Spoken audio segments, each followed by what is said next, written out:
Clerk will report the title. Union Calendar Number 355, H.R. 4092, a bill to amend the Energy Policy and Conservation Act to establish the Office of Energy Efficiency and Renewable Energy as the lead federal agency for coordinating federal, state, and local assistance provided to promote the energy retrofitting of schools. To the sponsor of the bill, Mr. Cartwright of Pennsylvania.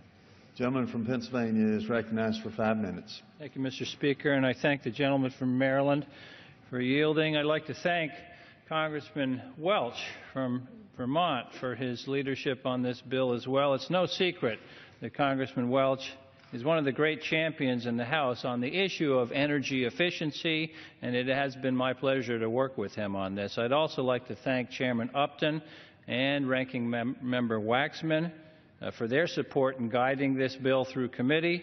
This legislation is a great example of what we can do when we work together in a bipartisan fashion.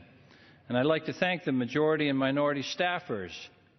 It's to their credit that they worked to craft an amended version of this bill that everybody could agree on. It was great to see this bill pass unanimously out of the committee. K through 12 school districts spend billions on their energy bills every year, approximately $6 billion a year, according to Energy Star, second only to personnel costs, exceeding the costs of textbooks, exceeding the costs of supplies. Energy expenses are one of the few costs that can be reduced, while at the same time improving classroom instruction. In fact, high-performance schools can lower a school district's operating costs by up to 30%. And there are numerous federal initiatives already available to schools to help them become more energy efficient. However, these programs are spread across the federal government, making it challenging, time-consuming, and costly for schools to identify and take full advantage of these programs.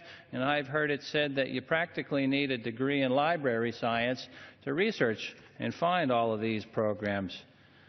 First introduced in the Senate as S-1084 by Senators Mark Udall and Susan Collins, the bipartisan Streamlining Energy Efficiency for Schools Act aims to provide a coordinating structure for schools to help them better navigate available federal programs and financing options. This legislation doesn't spend an additional dime, and it keeps decision-making authority with the states, with the school boards, with the local officials. The bill establishes a clearinghouse through the Office of Energy Efficiency and Renewable Energy, which will disseminate information on federal programs and financing mechanisms that may be used to develop energy efficiency, distributed generation, and energy retrofitting projects for schools. I urge my colleagues to pass this bill, and again, I thank the gentleman from Maryland for yielding and for his assistance in this matter. Both gentlemen having yielded back the balance of their time, all time has expired. The question now is, will the House suspend the rules and pass the bill H.R. 4092 as amended? Those in favor will say aye. Those opposed, no.